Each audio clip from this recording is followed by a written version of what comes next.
the ExxonMobil refinery in Torrance, Calif. In a 1997 ad, the company said, "We still don't know what role man-made greenhouse gases might play in warming the planet." Read Saxon Associated Press. Scrutiny is mounting on the world's largest publicly traded oil and gas company. On multiple legal fronts, the question is being asked, did ExxonMobil's communications about climate change break the law? That's what some of ExxonMobil's current and former employees think. In February, they filed a lawsuit arguing that the company deceived them by making false and misleading statements about the financial risks of climate change, which they argue affected the value of shares they bought as part of a company-sponsored savings plan. Other ExxonMobil shareholders are bringing similar charges against the company in a separate class action securities fraud case.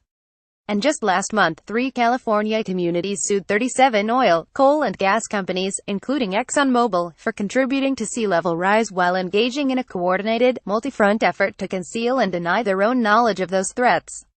At the same time, the New York and Massachusetts attorneys general continue to investigate whether ExxonMobil may have violated racketeering, consumer protection or investor protection statutes.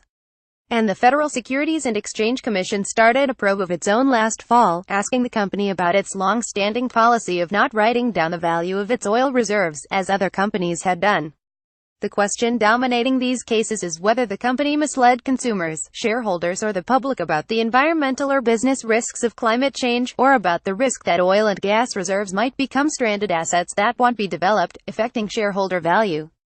Part of the impetus for these suspicions was reporting by Inside Climate News and the Los Angeles Times in 2015 that concluded ExxonMobil had long known about the risks of climate change but denied them in public.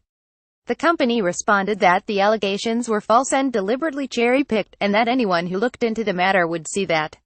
An ExxonMobil advertisement titled "Unsettled Science" appeared in the New York Times in March 2000. Read the documents, the company said, and make up your own mind. "A year ago we took up this challenge. We have read all of the documents, analyzed them according to established social science methods, and made up our minds. Today, we are publishing the results of our peer-reviewed analysis in the journal Environmental Research Letters. To our knowledge, this is the first academic, empirical analysis of ExxonMobil's 40-year history of climate change communications. Our research was funded by Harvard University Faculty Development Funds and by the Rockefeller Family Fund, which has also helped finance the reporting by Inside Climate News and the Columbia University Graduate School of Journalism, which published its examination of ExxonMobil with the Los Angeles Times. Our findings are clear: ExxonMobil misled the public about the state of climate science and its implications. Available documents show a systematic, quantifiable discrepancy between what ExxonMobil scientists and executives discussed about climate change in private and in academic circles, and what it presented to the general public.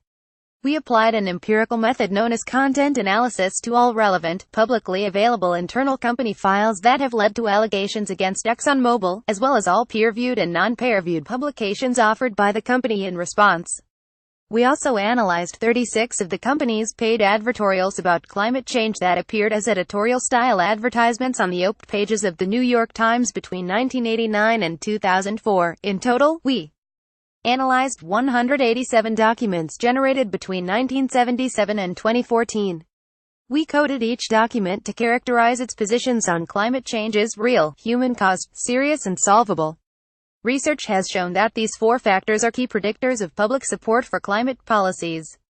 Not coincidentally, they also underpin most narratives of climate skepticism and denial.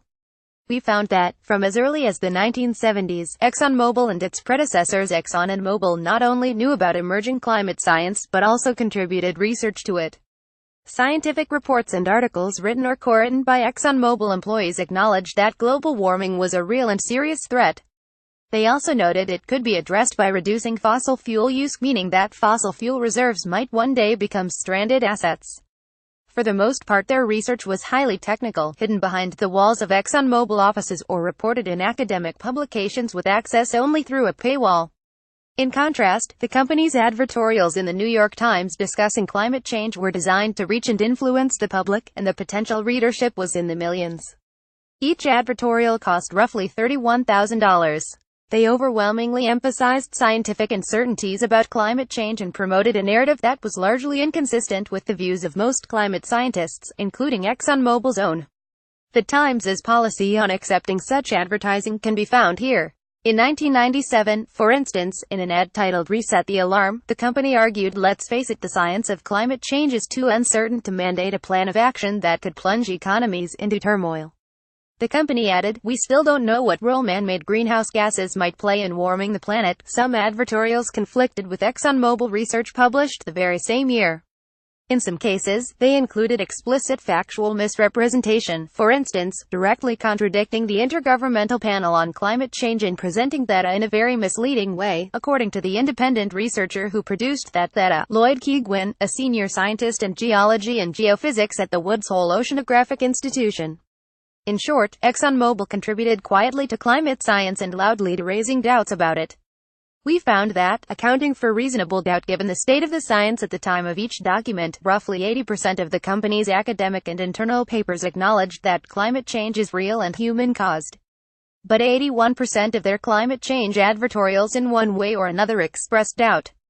Of course, any analysis of words is subject to interpretation. It's for this reason that we used established social science methods and subjected our analysis to peer review, to verify that our claims are supported by evidence, were analyzed according to tested methods and are not just a matter of our opinion. ExxonMobil will no doubt challenge our peer-reviewed study, just as it has challenged 3 decades of peer-reviewed climate science. In a comment, ExxonMobil disagreed with our conclusion and said that its statements on public policy and climate science have always reflected the global understanding of the issue. But while we can debate the details, the overall picture is clear. Even while ExxonMobil scientists were contributing to climate science and writing reports that explained it to their bosses, the company was paying for advertisements that told a very different tale.